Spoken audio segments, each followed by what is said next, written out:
Well, I got to do yet another Ron Paul video. Boy, oh boy. And the reason is I just got a letter in the mail from the Campaign for Liberty, or Campaign for Freedom. What is it? Campaign Liberty or Freedom? Campaign for Liberty. And, you know, I'm getting tired of the petty greed, I will call it petty greed of the Ron Paul people. Now, they've become bored with the war in Iraq, and the war in Afghanistan, and maybe a third war somewhere else. I don't know. Where's the third war going to be? Iran or North Korea or Pakistan? They've become bored with the killing and the bloodshed. And there's no money in that. There's real no money interest in that. So their latest obsession now is the Fed. And so I get this letter, and it is, the Fed is causing it's causing cancer, and it's causing divorce, and what else would the Fed cause? It causes bad weather, hurricanes. I don't know what. The Fed is evil, pure evil. Now, I'm noticing here in this letter about the Fed, the Fed has destroyed the middle class. This is according to the Ron Paul letter. That I don't even know if Ron Paul approved this letter, because it's signed by a guy named Tate. John F. Tate. I don't know who that is. Maybe you Ron Paul people can tell me. So the Fed is destroyed. Actually, the middle class was built by unions, by the way. I know Ron Paul doesn't like this. Unions, Ron. Unions built the middle class. At least in Michigan. I'm in Michigan, by the way. So that the UAW, you had some good paying union jobs with decent benefits and with some job security. That's what built the middle class. And that was all under the Fed, by the way. So your argument right there is completely blown out of the water. Sorry, Ron, it's blown right out of the water. You know, and if it wasn't 24/7 Ron Paul, I wouldn't do this stuff. It's just to me a waste of time. It's a chore. But I get 24/7 Ron Paul junk, and I don't want to know what Ron Paul is thinking and eating and what's he doing every minute of the day, and every little thought that goes through his head. I don't care, really. I mean, jeez. But let me just briefly pick over this just a little bit here, and this is done on the seat of the pants, as you can tell. But the middle class, the American middle class, was made up by good-paying union jobs. No, I'm sorry. So it was union jobs, not crummy jobs, crummy non-union jobs, low-paying jobs. Sorry, Ron. So don't blame that on the Fed.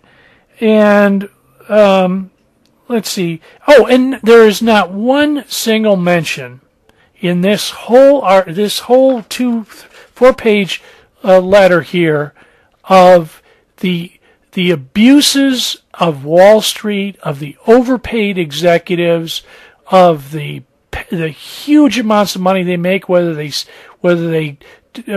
succeed in with the company or whether the company fails. That the executives always make a ton of money. They're always way overpaid. We have the highest paid executives in the world, and they're ruining the... Ron, can you listen again, Ron?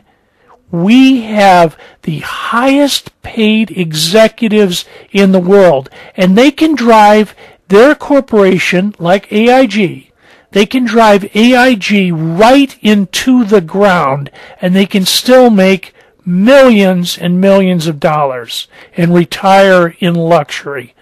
Can you mention to say that? Here, you've gone all over the Fed. So listen, I can go all the way back to that Enron company. Remember that Texas company, Enron?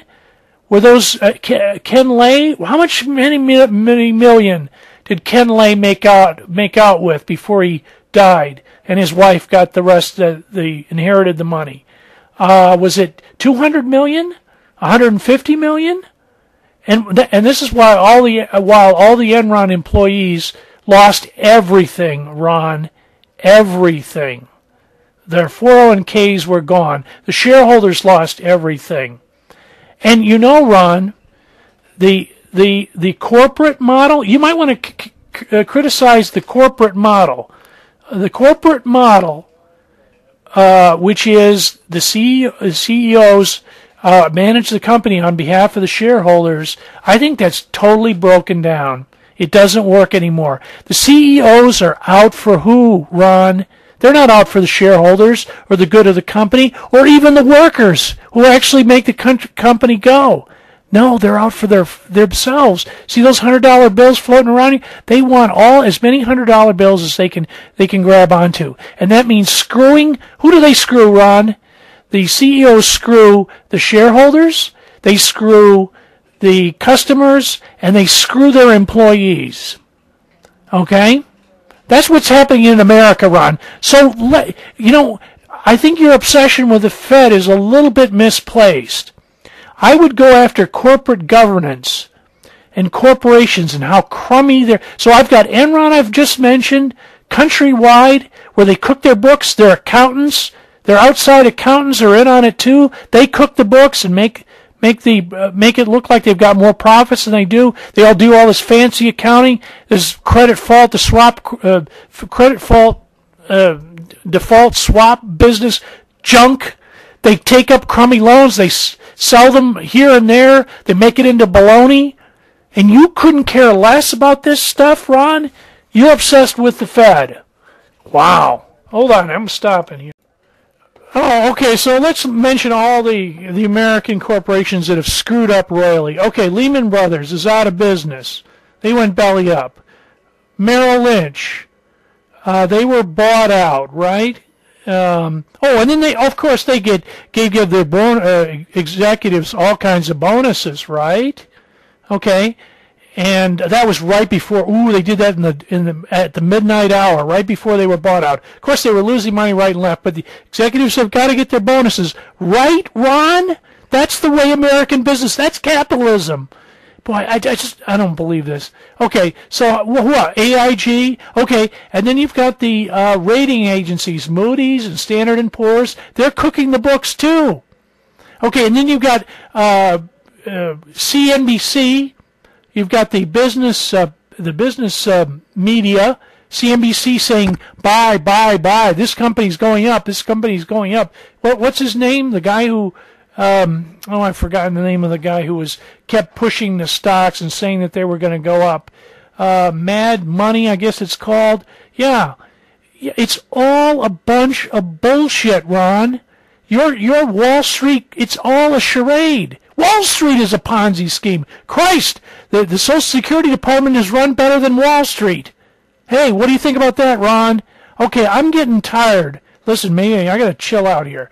I'm getting tired of the same old crap about the Fed, and I couldn't get. And your Boston Tea Party, by the way, that was taxation without representation for the Paul heads and for Ron Paul. You got representation.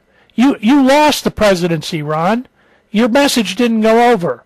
So you got your representation in Congress. You can call your congressman. You can write your congressman. You could actually run for Congress if you want to.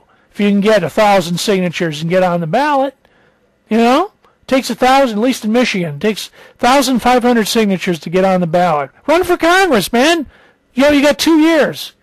Get some money together. Go for it. Yeah, it was taxation without representation. Okay, I'm done.